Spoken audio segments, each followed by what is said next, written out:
Доброе утро, дорогие телезрители! Сегодня пятница, 6 августа. Наконец наступил последний день рабочей недели. И это утро встречаю с вами я, Дарья Анкехова, и программа «Утро Якутии», которая идет каждый день, каждый будний день на телеканале «Якутия-24» и НВК «Саха». Давайте проанонсируем, что же ждет нас сегодня в пятничном выпуске. Сегодня мы поговорим о казаке-путешественнике, который вместе со своей супругой путешествует по России автостопом. И в этом году они добрались до Магадана. Также мы поведаем вам о династии Челиковых, представители которой трудятся на цементном заводе Максагалохи.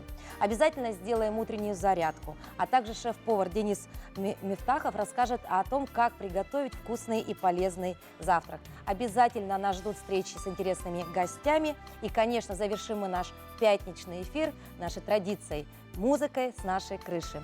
Ну и напоминаем вам о том, что мы работаем в прямом эфире. А это значит, что вы, дорогие телезрители, можете принять в нем участие. У нас есть номер телефона, на который вы можете на WhatsApp отправить свои поздравления, пожелания, либо ваши вопросы. Номер вы видите сейчас на экранах: 8 914 2 73 44 88. Поторопитесь, пожалуйста, время эфира ограничено. Возможно, у вас есть действительно какие-то невероятно приятные утренние эмоции. Отправляйте их, и мы обязательно озвучим их в прямом эфире. Также у нас есть инстаграм-страница. Туда вы можете отправлять в течение всей недели, возможно, фотографии, возможно, интересные темы для обсуждения. Либо, возможно, вас интересуют какие-то определенные темы. Мы постараемся, конечно же, ответить на них. Ну а если вдруг вы пропустили наш эфир, все эфиры есть на нашем YouTube-канале. Ну а начнем мы, конечно, с рассказа о погоде. В центральных районах температура воздуха на 6 часов утра была на отметке плюс 15 градусов. В заречной группе Улусов 17,6 градусов тепла. В южных районах 14 градусов с отметкой плюс. В Вилюйской группе 14,6 выше 0. В Нижнеленских районах 17-13 градусов тепла. В Колымо-Индигирской группе Улусов 10,4 градуса со знаком плюс. В Янских районах 7-5 градусов. На северо-западе 10-7 градусов тепла. В Якутске температура воздуха на 6 часов утра была на отметке плюс 14 градусов. Атмосферное давление 745 миллиметров ртутного столба. Ветер северо-западный 1 метр в секунду. Сегодня днем преимущественно без осадков, утром дым. Ветер северо-восточный 3,8 метра в секунду. Температура воздуха ожидается до плюс 28 градусов.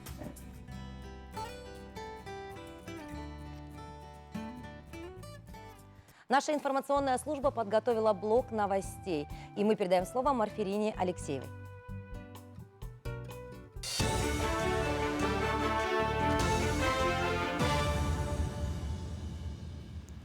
Приветствую, Дарья. Доброе утро. В студии работает Марферина Алексеева. Перейдем к новостям.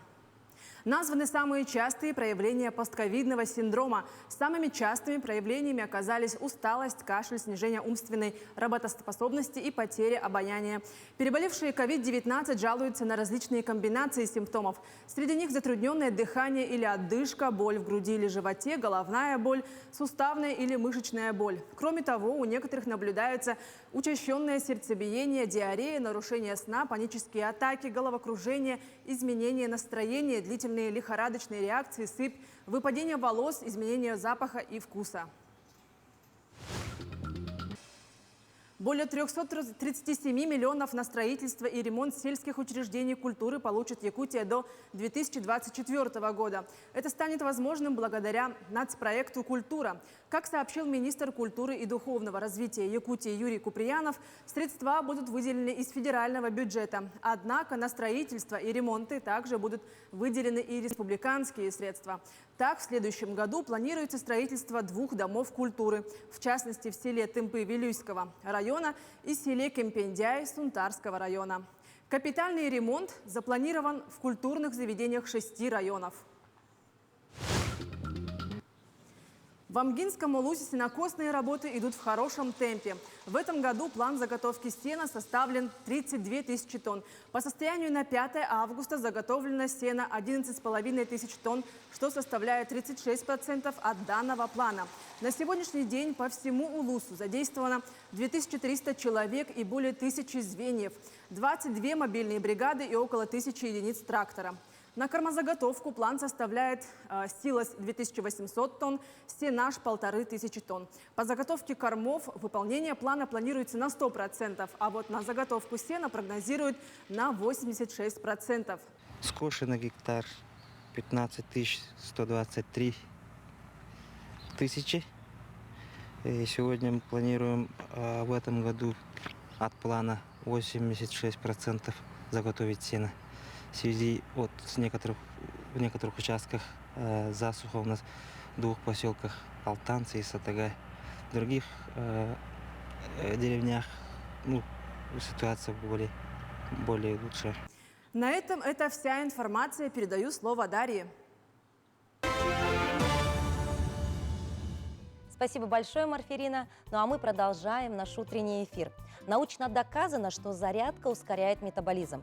Поэтому в течение дня вы расходуете больше калорий, что эффективно при похудении. Утренняя зарядка – это отличный заменитель кофе, энергетиков, эффективное средство для похудения и улучшения настроения, конечно же, за счет выработки эндорфинов. Занятия способствуют регуляции аппетита. То есть, если вы утром сделали зарядку, навряд ли целый день вы будете объедаться. Также можно напомнить о том, что, конечно же, регулярные спортивные занятия повышают активность мозга. Вы лучше работаете и меньше устаете. Вообще, в принципе, самая главная задача утренней зарядки – это, конечно же, помочь проснуться человеку и вообще организму в целом. Я думаю, этих аргументов достаточно для того, чтобы вы полюбили нашу постоянную рубрику «Утренняя зарядка». Доброе утро! Сегодня я вас познакомлю с направлением йога. Не вставая с кровати, мы с вами сделаем следующие асаны. Асаны – это у нас упражнения.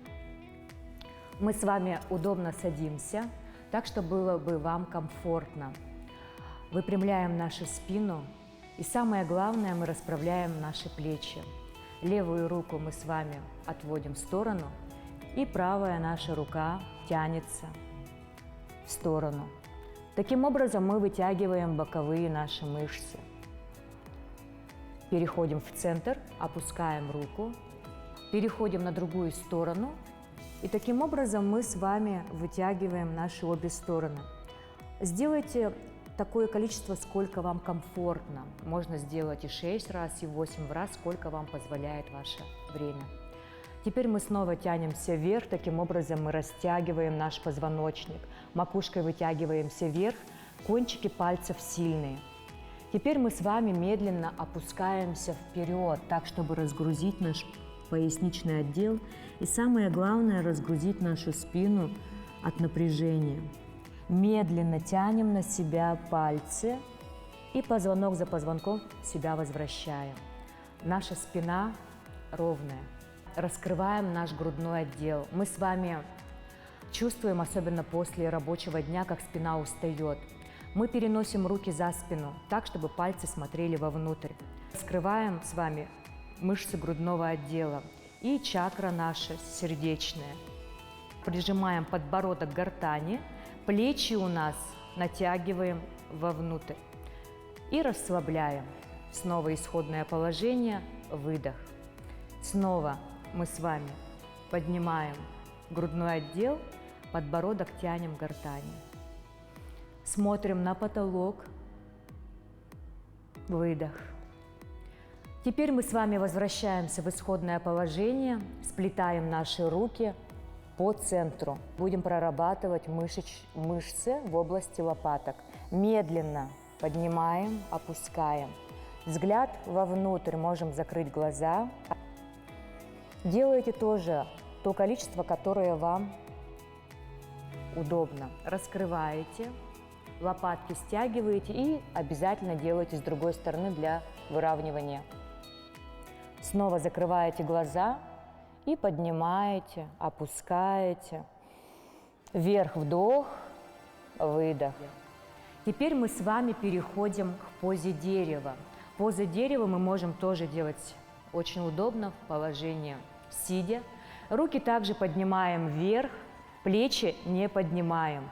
Опускаемся медленно к ноге и мягко вытягиваем мышцы. Также медленно возвращаетесь, и все то же самое мы повторяем с другой стороны. Соединяем ноги вместе, и мы с вами переходим на асану лодки. Называется она навасана. Мы с вами немного округляем плечи, выпрямляем ноги до конца, положение рук не меняем. Опускаем медленно, фокусируемся полностью в область пупка. Мышцы работают и опускаемся.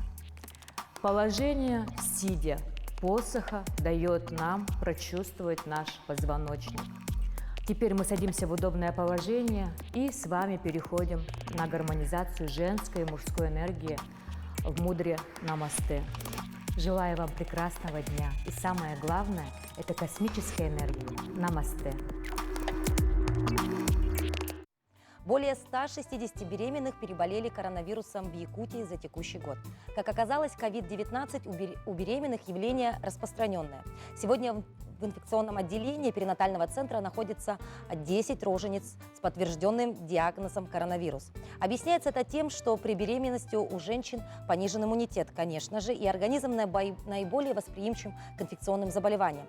Как же обезопасить себя и своего малыша от COVID-19? Что необходимо знать беременным женщинам? Об этом сегодня мы поговорим с нашей гостьей Татьяной Ивановой, врачом акушерского инфекционного отделения Республиканской клинической больницы. Татьяна Романовна, доброе утро. Доброе утро. Но эта тема действительно актуальна, потому что тот самый ковид, он не обходит никого, и, конечно же, вот беременные женщины, они тоже попадают в категорию риска, да? Есть ли риск осложнения болезни, если женщина беременна? Так, в этом году осложнений во время беременности с ковидом стало больше. Стало больше болеть женщин беременных, больше стало, чем в прошлом году. Мы уже работаем в акушерском инфекционном отделении вот с начала пандемии уже 1,5 года. И по сравнению с прошлым годом, в этом году больше стало болеть беременные женщины и стало больше процентов осложнений во время беременности. И осложнения в основном бывает 28 недель и выше. А какого рода осложнения бывают, если вот говорим? Осложнения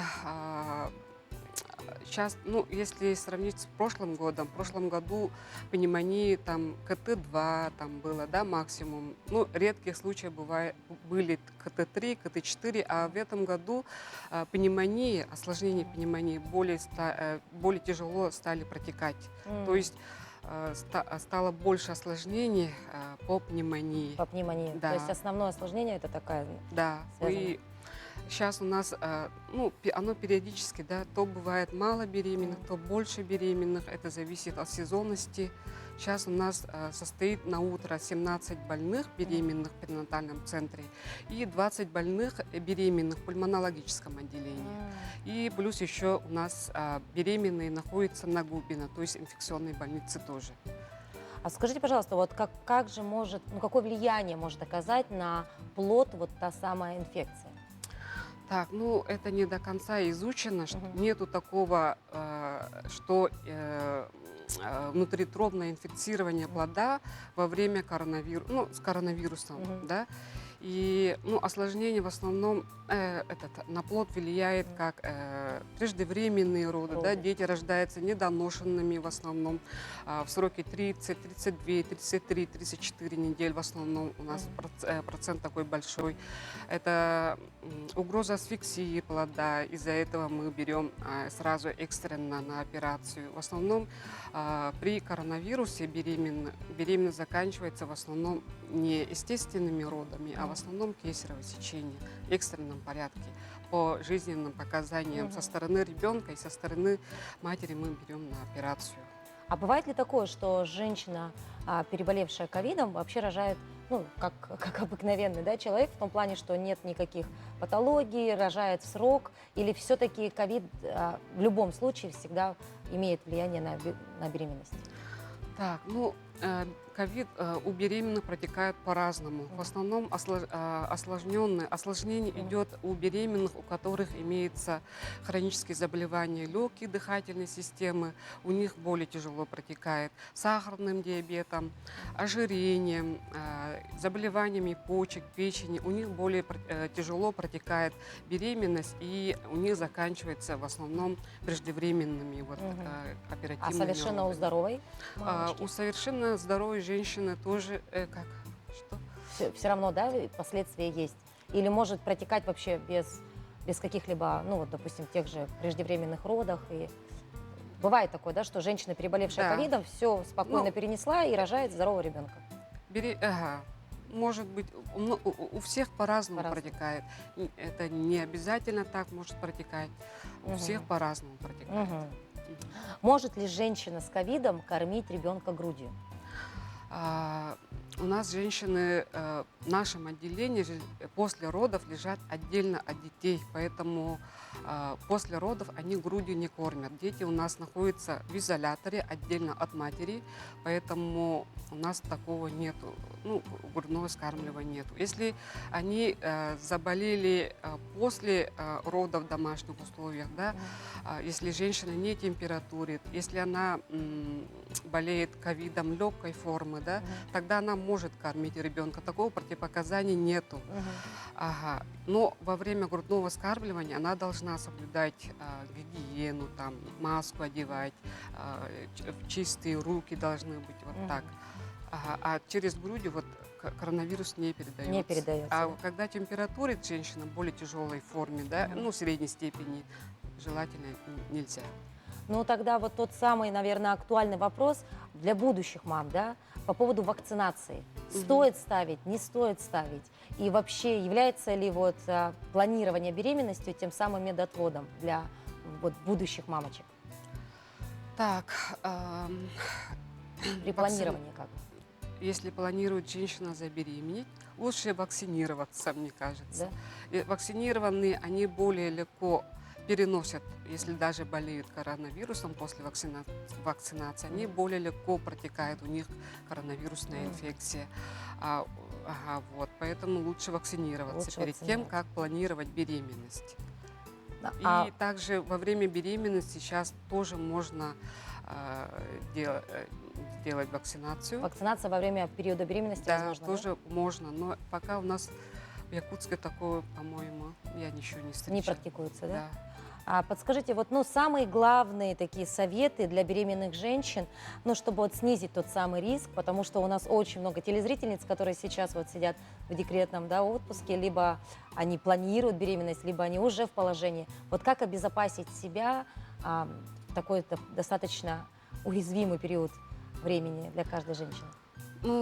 Беременным женщинам, как сказать, это не только там защитить беременную женщину от коронавируса, это вся семейство, вся семья, все родные должны думать о беременной женщине.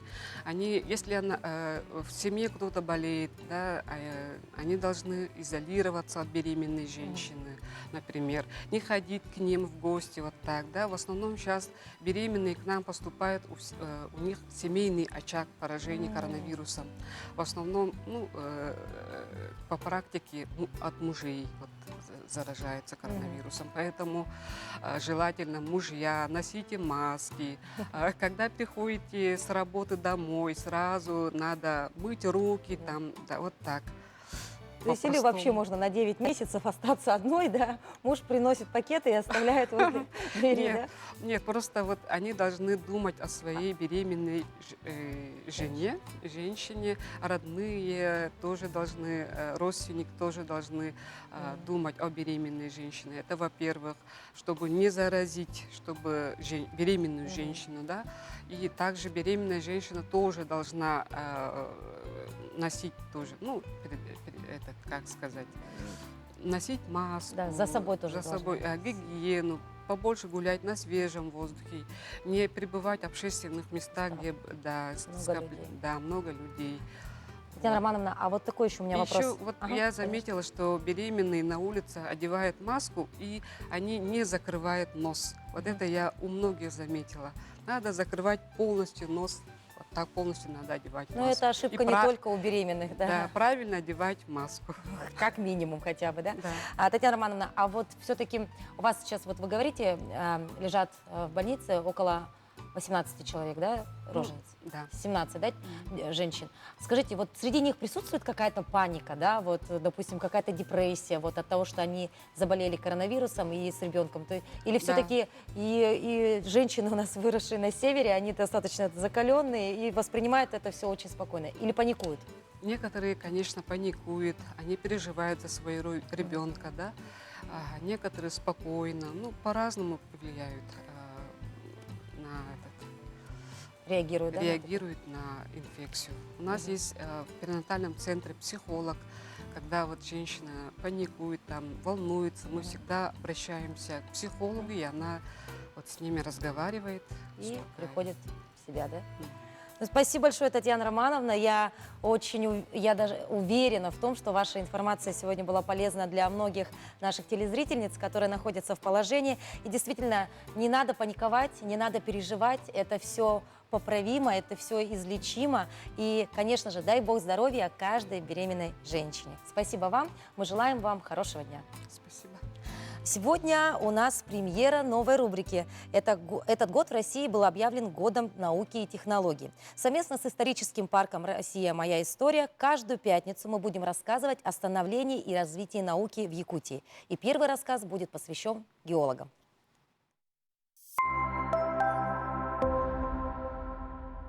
Доброе утро! Сегодня я расскажу вам о вкладе ученых-полевиков в развитие Якутии. Первые экспедиции у нас начались в 18 веке, то есть это у нас вторая Камчатская экспедиция. Данная экспедиция несла цель изучения Российской империи и составления ее единой карты. В 90-х годах 19 века в Ленском районе нашли большое количество золота, то есть ленские прииски, и они стали основной статьей дохода Якутской области.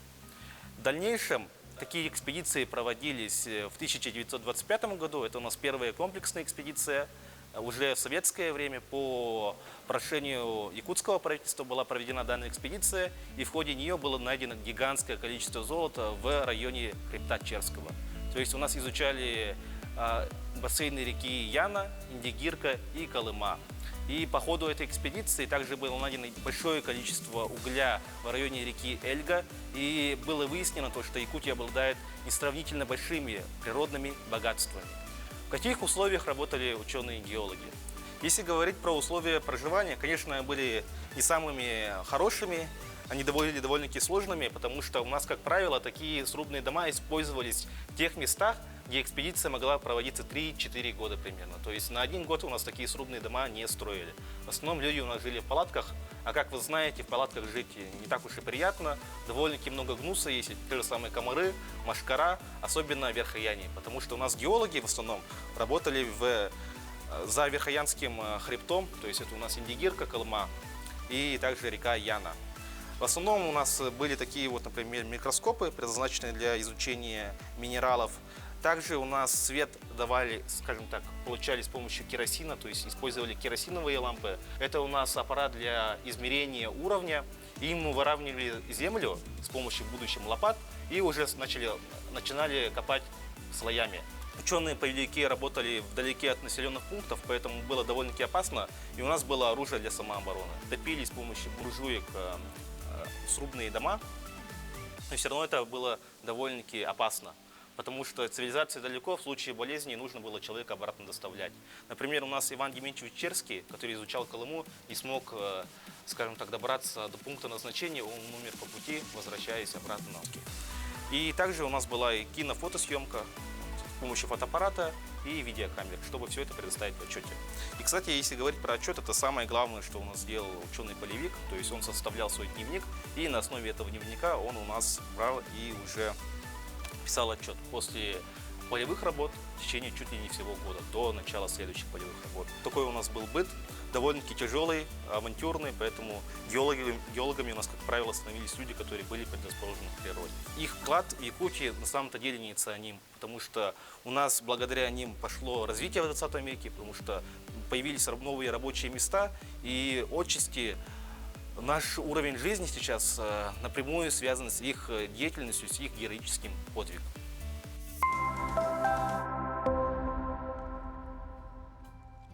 Житель Волгограда Сергей Михайловский со своей женой Людмилой автостопом объехал 100 городов России.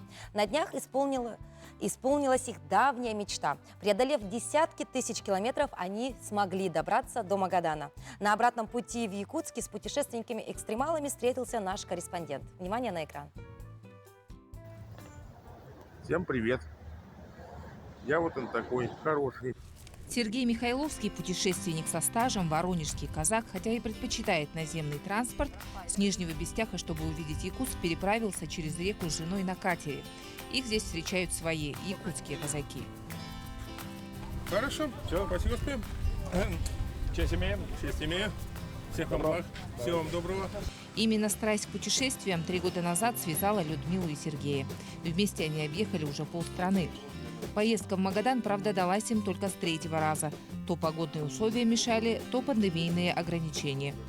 И в этот раз из-за лесных пожаров в Якутии путь до столицы Колымы занял целых 56 дней. Но Сергей и Людмила все равно довольны результатом. На вопрос о том, что больше всего удивило на севере, оба отвечают – люди. А от Волгограда до Магадана путешественники сменили около 70 водителей. И я вполускользь так говорю водителю: да, по вашим деньгам не получается поездки, ни икры, ни рыбы, к сожалению. Он нам под конец отдает вещи наши и после отдает баночку полукилограммовую красной икры. Я говорю: да нет, это дорого, не надо. Нет, говорит, пожалуйста, это подарок, она вчера еще плавала. На Западе я большую часть даю процентов, не знаю сколько, но большую часть навряд ли будет такое одобрение. Вот это запомнилось больше всего. Красота северной природы поразила путешественников не меньше, чем люди. Колымская трасса, конечно, вот этот серпантин по сопкам, поднимаешься на высоту, уши закладывает просто-напросто. Ну что, мы опять на высоте где-то? В дальних поездках высокие отношения проверяются на прочность, признается Сергей. А встречи и общение с людьми в таких условиях особо искренние и добродушные. Когда ты выходишь на трассу и начинаешь ловить попутку, проходит 20 минут минимум, а максимум и вот у нас 2 суток проходило с женой, что не можем уехать. Обнимаешь милую, целую, подожди, сейчас поймаем, кого-нибудь да поймаем. И вот тут проверяется человек. Вот именно в автостопе, не как-то, не в поезде, не в самолете, нет, а именно попутка и общение. Автостопщики путешествуют по России не из-за экономии денег, а просто потому, что им так нравится. Это своего рода проверка отношения к миру, к людям и отношения мира к себе. Вот это путешествует у нас казак-то. Божьей помощи, спасибо. Наша миссия простая – это больше познать мир с изнанки. Вот даже есть передача «Мир с изнанки». Вот я хочу многим рассказать, что вот не только все вот хорошее в отелях, в гостиницах за границей, но и в России, где медведи лежат спокойно, коровы ходят, лошади ходят. Это тоже мир с изнанки. Впереди у семейной пары дорога домой. К концу августа они планируют вернуться в Волгоград, а дальше опять в дорогу. В этот раз не так далеко, в Крым. Туяра Филиппова, Артем Алексеев, Якутск.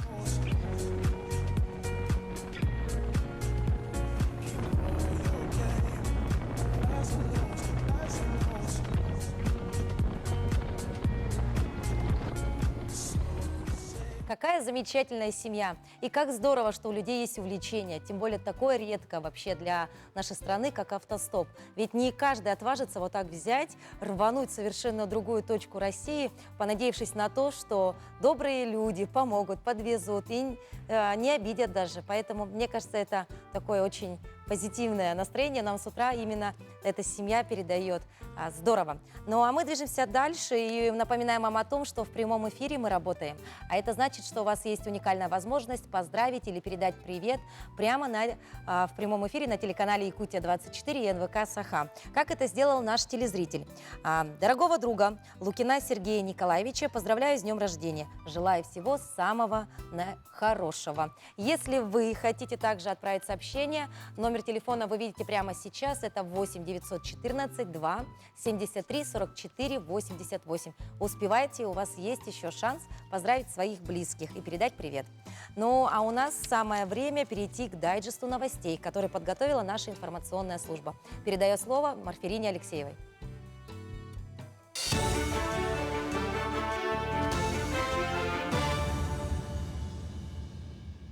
Приветствую, Дарья. Расскажем об актуальных новостях к этому часу. На поддержку малого бизнеса и некоммерческих организаций дополнительно направят 8 миллиардов рублей. Соответствующее распоряжение правительства опубликовали в четверг на сайте Кабмина. Выплаты смогут получить лишь вынужденные приостановить свою работу из-за новых ограничительных мер в регионах. При этом размер компенсации на каждые 2 недели простоять составит половину минимального размера оплаты труда в расчете на одного сотрудника. Всероссийский конкурс планирует организовать для разработки мастер-плана Якутска. Глава региона Айсен Николаев провел рабочую встречу с генеральным директором Дом.рф Виталием Мутко. В ходе встречи стороны подписали соглашение о сотрудничестве в области развития территории Якутска. Мастер-план будет направлен на формирование новых стандартов комфортной городской среды, современных подходов к благоустройству, экологии, сфере культуры и досуга. На его основе планируется преобразовать столицу к своему 400-летнему юбилею. В Хангалакском Улусе продолжается ремонт участка республиканской дороги Умнас между городом Покровском и поселком Моксоголох. Протяженность ремонтируемого участка 16,5 километров. По контракту работы должны завершиться в 2022 году, но дорожники хангалакского филиала РИК «Автодор» идут на опережение. На сегодняшний день заасфальтировано 9 километров дороги, осталось еще 7,5 километров. Всего в Улусе в этом году должны отремонтировать более 28 километров дорог в рамках национального проекта «Безопасные и качественные автомобильные дороги». Проведена работа по 66-му километру, там проведена работа 900 метров асфальтирования. В рамках субподряда на установку автоматического пункта весового контроля. В дальнейшем, у нас сейчас работы еще ведутся в Улаханане. Там порядка 11 километров, из них 4 километра – это асфальт внутри села Улаханан. И подъездной путь – это переходный тип покрытия 7 километров. Все вышеперечисленные работы должны завершиться в этом сезоне.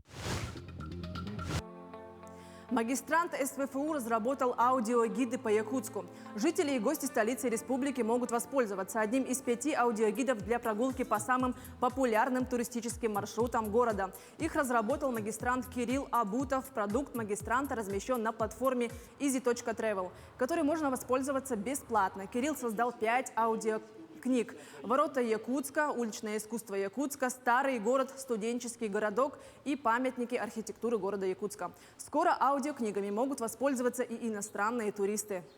На данный момент это вся информация. Передаю слово Дарье.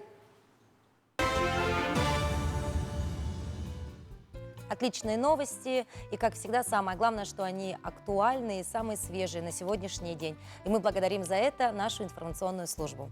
Сегодня отмечается Всемирный день борьбы за запрещение ядерного оружия. И этот день выбран неспроста. Именно 6 августа 1945 года экипаж американского самолета Б-29 «Энола Гэй» совершил сброс атомной бомбы на японский город Хиросима. Это было первое в мире применение ядерного оружия. Чем еще запомнился этот день 6 августа, узнаем прямо сейчас.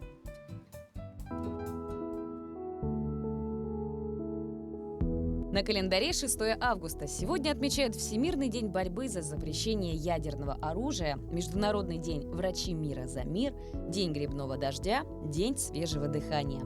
День железнодорожных войск в России и Белоруссии также отмечается ежегодно 6 августа. Военнослужащие железнодорожных войск осуществляют строительство, использование, восстановление железнодорожного полотна, которое необходимо для военных транспортировок, модернизацию техники и оборудования, а также многое другое. То есть выполняют задачи ЖД-обеспечения. Они также участвуют в ликвидации последствий чрезвычайных ситуаций, аварий и катастроф. По народному календарю 6 августа чтут память невинно убиенных угодников Бориса и Глеба. В народе их считают заступниками русской земли и небесными хранителями славянского народа. В этот день активно занимаются сбором лесных ягод. Из них пекут пироги и делают заготовки на зиму. Если на этот праздник приходится полнолуние, то погода в этот день продержится до конца месяца. События в этот день. Новгородская дружина основала первый русский город на Вятке, Никулицын, в 1181 году. В 1851 году Китай и Россия подписали Кульджинский торговый договор, положивший начало официальным торговым отношениям этих стран. В этот день под Петербургом проведены соревнования по бегу, положившие началу российской легкой атлетике. В Лондоне открылась первая в мире гостиница с ванной в каждом номере. В этот день был проведен последний бой боксеров без перчаток.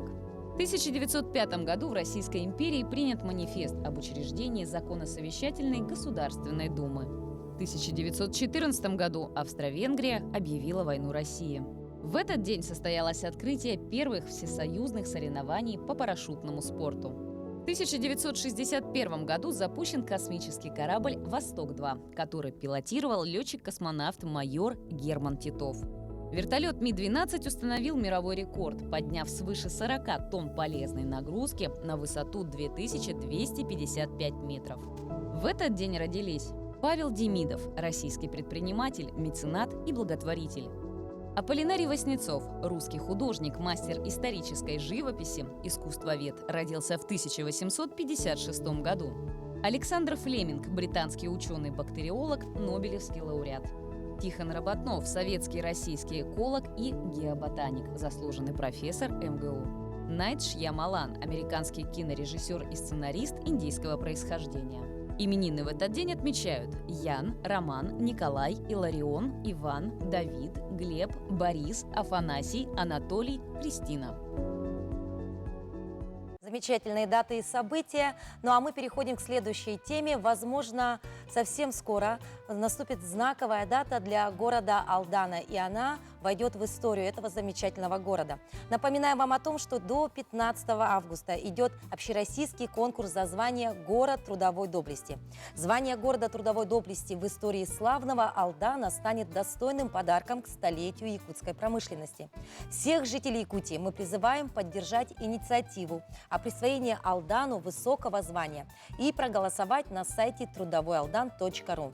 Дорогие телезрители, нам необходимо набрать 200 тысяч голосов. Давайте проголосуем, и в Якутии появится свой город трудовой славы. На сегодняшний день на сайте зарегистрировано 18 034 голоса. Осталось всего 9 дней до конца голосования. И мы призываем всех жителей Якутии и наших земляков, живущих за пределами республики, зайти на сайт, зарегистрироваться и отдать свой голос за право города Алдана носить гордое звание «Город трудовой доблести». Самыми активными в голосовании на сегодняшний день являются жители, конечно же, Алданского района. Также активно голосуют жители Сунтарского района, Усть-Майцы, жители Аленкийского и Венкийского национального района. Также неплохие результаты показывают Анабарский, Нижнеколымский и Усьянский район. Присоединяйтесь и вы. Давайте вместе поможем Алдану стать городом трудовой доблести. Еще раз, дорогие телезрители, напоминаем, проголосовать очень просто. Необходимо зайти на сайт трудовойалдан.ру, зарегистрироваться и отдать свой голос. Не пожалейте своего времени, проголосуйте. Осталось всего 9 дней. Напоминаю вам о том, что на сегодняшний день у нас чуть больше 18 тысяч голосов, а нужно 200 тысяч. Началось общероссийское голосование за присвоение почетного звания «Город трудовой доблести». Призываем каждого поддержать Алдан и нашу Якутию. На сайте трудовойалдан.ру зарегистрируйся и нажми «Поддержать». Якутия, вперед!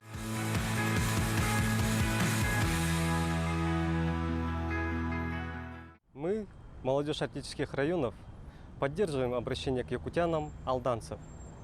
Алдан за годы войны в приисках добыл 17 тонн золота.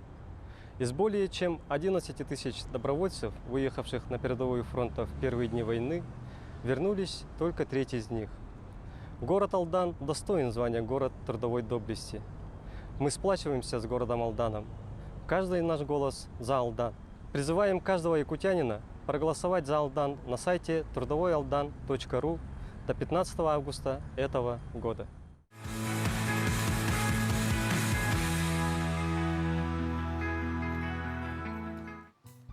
Совсем скоро производственное объединение «Якутцемент» отметит свой 50-летний юбилей. Уже сложилась традиция, что ежегодно в день рождения гуляет полностью весь поселок Максоголох, где и базируется данное предприятие. Но по известным нам причинам в этом году отметить такую важную дату не получится. Тем не менее, трудовая династия Челиковых, 3 поколения, которые трудились и трудятся в разных отделах завода, все же соберется на семейный обед и вместе поднимут бокалы за процветание родного предприятия. Более подробно о династии Челиковых расскажет Виолетта Засимова. История династии Челиковых начинается с 1971 года, когда в поселок Максоголох прибыл работать на новый цементный завод 25-летний Николай Челиков из Иркутской области. У Николая уже был опыт работы на Ангарском цементном заводе, поэтому в первое время, устроившись на дробильно-сортировочную фабрику, молодой специалист обучал новичков основам цементного производства. Первого, кого мы увидели, главный инженер Матвей Исаакович. Главный инженер. Он был главным инженером, и он сказал: ну, ребята, на вас типа вся надежда, вы в этом производстве уже работали, производство знает. Ну вот, и с тех пор началась наша трудовая деятельность. Через 2 месяца Николая повышают до бригадира, затем он становится механиком, далее начальником. В 1996 году он выходит на пенсию, но продолжает работать в родном заводе мастером по ремонту горного оборудования. Окончательно Николай ушел на покой в 2014 году. Тем самым в Якутцементе он проработал 43 года. У Николая и его жены 6 детей, 5 дочек и 1 сын. Из них 4 дочки и сын в настоящее время работают в разных отделах Якутцемента. Помимо этого на заводе также трудятся 3 зятя, 1 внук и 1 внучатый племянник. Челиковы считаются одной из самых многочисленных трудовых династий Якутцемента, и все на хорошем счету у руководства. Быков Александр Борисович, он все смеется и говорит: Челиковы, если забастуют, говорит, на заводе, то предприятие остановится. Единственный сын Николая, Александр, возглавляет отдел снабжения. Его карьера в Якутцементе началась с 1999 года. Сам Александр вспоминает, что с самого детства родной дядя Георгий Демушкин, который также трудился на заводе, назвал его «механик». И это прозвище словно предопределило его будущую профессию. Но часто приходилось с отцом бывать на производстве. Вот, если бы вы были на первом производстве, то это шум дробилки работают, то есть это не, для ребенка это такой грохот. Я первый раз, когда туда попал, я даже испугался, честно сказать, но мне было тогда, я не помню, может, лет 5-6, вот так вот. Вот поэтому на заводе приходилось бывать с самого детства. Вот. Но я никогда не загадывал, буду я на заводе работать, не буду я на заводе работать, но так получилось, что я здесь работаю. Я об этом нисколечки не жалею. Самая младшая дочь Николая Челикова, Анастасия, с 2012 года работает в планово-экономическом отделе и сейчас занимает должность заместителя начальника. Ее муж является руководителем службы охраны труда. Я могу, по профильным именно вопросам, вот касаемо, допустим, снабжения, я могу подойти к брату, с ним посоветоваться, что-то у него спросить. Касаемо, допустим, сбыта, я звоню Ане, сестре или Вале, с ними советуюсь. То есть мне, наоборот, это очень нравится. По технологии, если что-то я не понимаю, до сих пор прихожу к папе, папа мне объясняет. У мужа я спрашиваю, если тоже что-то в производственном процессе, там бывают какие-то у меня вопросы, я тоже подхожу. То есть мне, наоборот, мне нравится это. Династия Челиковых обязательно продолжится, это подтверждают ее представители. Я думаю, династия продолжится, и одно я точно хочу сказать, что, если касаемо вот моего ребенка, если он захочет идти на завод, то мы точно с мужем не будем против. И ту профессию, которую он выберет, мы мешать не будем. Династия продолжится, безусловно. Мы все живем здесь. Вот. Ну, посмотрим, какие профессии выберут дети, племянники. Теперь уже у меня есть внучатая племянница, я сам скоро стану дедушкой. Вот, поэтому посмотрим, какие специальности выберут наши дети. Специально для «Утра Якутии» Виолетта Засимова, Василиса Прокопьева, Федор Тарасов, Хангаласский улус. Всех сотрудников производства «Якутцемент» мы поздравляем, конечно же, с такой знаменательной датой, 50-летним юбилеем. Отдельный привет передаем образцово-показательной семье Челиковых. Дай бог, чтобы таких семей по всей республике у нас было как можно больше. А мы движемся далее. Бородинский хлеб с яйцом «Бенедикт», с творожно-чесночным кремом, зеленью и слабосоленой семгой. Согласитесь, звучит очень вкусно. А сейчас шеф-повар Денис Мифтахов научит нас, как это все можно приготовить. Доброе утро, меня зовут Денис Мифтахов, я шеф-повар Ринабо. Сегодня мы будем готовить с вами завтрак. Яйца Бенедикт на бородинском хлебе нашего приготовления. Вот, он будет необычный. Обычно яйца Бенедикт готовят с соусом голландским. Мы будем делать сегодня с творожно-чесночным и зеленью соусом таким. Так что необычный, да. Итак, для этого нам понадобится бородинский хлеб. Можно любой ржаной, там, черный, как вам нравится. Опять же лосось слабосоленый, яйца пашот, крем. Мы заранее сделали уже. Здесь, короче, творожный сыр. Можно взять любой, там, креметта, каймак, какой вам нравится. Зелень, чеснок, сливки. Все это взбиваем до пышной массы. Получается такой нежный крем. Вот. Итак, поехали. Поджариваем сначала хлеб. Возьмем немножко сливочного масла.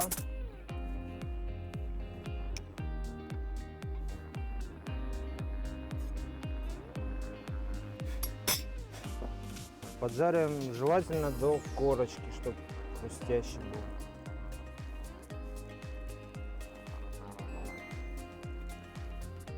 Так, это у нас готово. Варим яйца. Так, яйца готовятся два способа, я знаю. Это вода, уксус, соль. Яйцо отсаживаем на друшлаг, чтобы стекла лишняя жидкость. Делаем воронку и опускаем туда яйцо. Получается мешочек. Вот. А мы делаем, так как в ресторане, чтобы ускорить время, в таких пакетиках заворачиваем масло, соль, перец и яйцо. Все. Варим 4 минуты, восьмятку. Возьмем, для этого мы будем брать горошек для украшения. Перец, маслины и масло. Масло возьмем морковное. Дома можно взять оливковое, растительное, кому как нравится. Тостики выкладываем наши на тарелочку. Мы отсаживаем через мешок. Дома можно ложкой там просто намазать без проблем. Далее берем наш замечательный лосось, выкладываем. Вот, делаем так красиво, да, для себя, чтобы было. Немножко маслинок. Можно взять обычные просто маслины, порезать. Зеленый лук.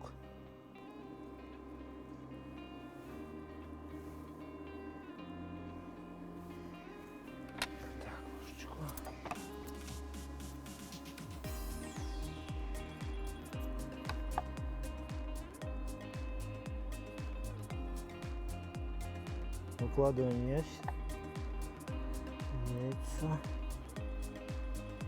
немножко перца, немножко масла.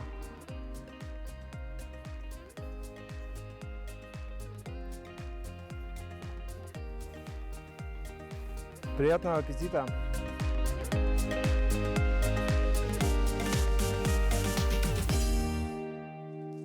Замечательный завтрак – это моя любимая рубрика, потому что именно каждую пятницу я с удовольствием смотрю для того, чтобы в субботу и воскресенье порадовать своих близких какими-то новыми, произведениями искусства на кухне. Ну, а наш эфир подходит к концу. Хотелось бы завершить его напоминанием о том, какая же у нас сегодня погода. В центральных районах температура воздуха на 6 часов утра была на отметке 15 градусов тепла. В заречной группе Улусов 17,6 выше 0. В южных районах 14 градусов со знаком плюс. В Вилюйской группе 14,6 градусов тепла. В Нижнеленских 17-13 градусов. В западных районах плюс 15, плюс 13. В Колымо-Индигирской группе Улусов 10-4 градусов тепла. В Янских плюс 7, плюс 5. На северо-западе 10-7 градусов выше 0. В Якутске температура воздуха на 6 часов утра была на отметке плюс 14 градусов. Атмосферное давление 745 миллиметров ртутного столба. Ветер северо-западный 1 метр в секунду. Сегодня днем преимущественно без осадков. Утром дым. Ветер северо-восточный 3,8 метров в секунду. Температура воздуха ожидается до плюс 28 градусов. Ну и, конечно, у нас есть и сообщения, да, которые пришли к нам на WhatsApp номер. Позвольте мне их прочитать. Александра Викторовича поздравляем с днем бракосочетания. Совет да любовь вам. Всего вам самого наилучшего. Туяру Петровну поздравляю с приобретением новой квартиры. Пусть в вашем доме всегда царит тепло и уют. Вот такие замечательные поздравления. Ну а у нас уже есть связь с нашей крышей. Дорогие друзья, кто смотрит наш эфир постоянно, каждую пятницу, вы уже знаете о том, что добрая традиция пятничного эфира – это выступление артистов нашей республики на крыше в самом центре нашего города. Все происходит в прямом эфире, как это говорится, лайв. И прямо сейчас давайте зарядимся позитивными эмоциями, энергией выступлением молодой и очень талантливой артистки. Ну, у нас немножечко тут технические неполадки, а у нас есть связь. Итак, отправляемся прямиком на крышу. Поехали!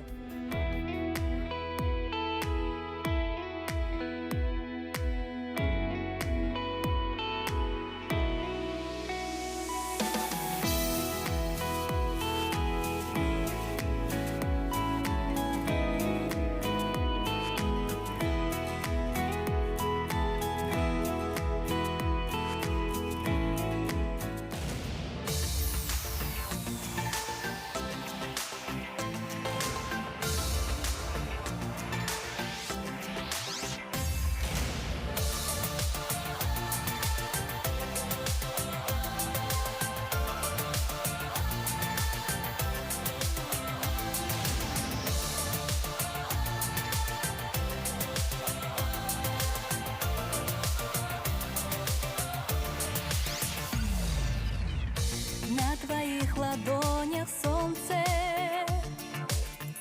что так жарко обжигает. Небо надо мной смеется, столько счастья не бывает. Ты один такой на свете,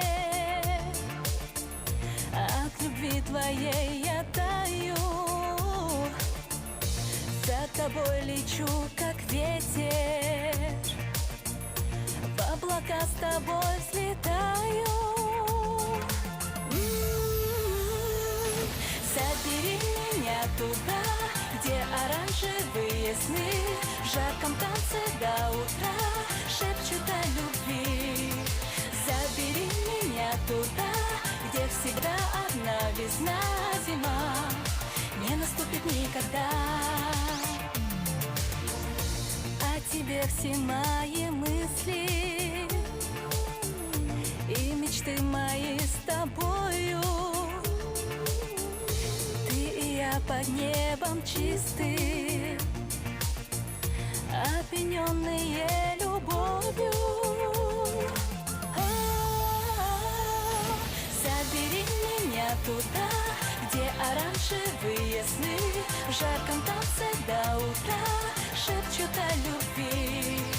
Забери меня туда, где всегда одна весна, зима не наступит никогда. Забери меня туда, где оранжевые сны, в жарком танце до утра шепчут о любви.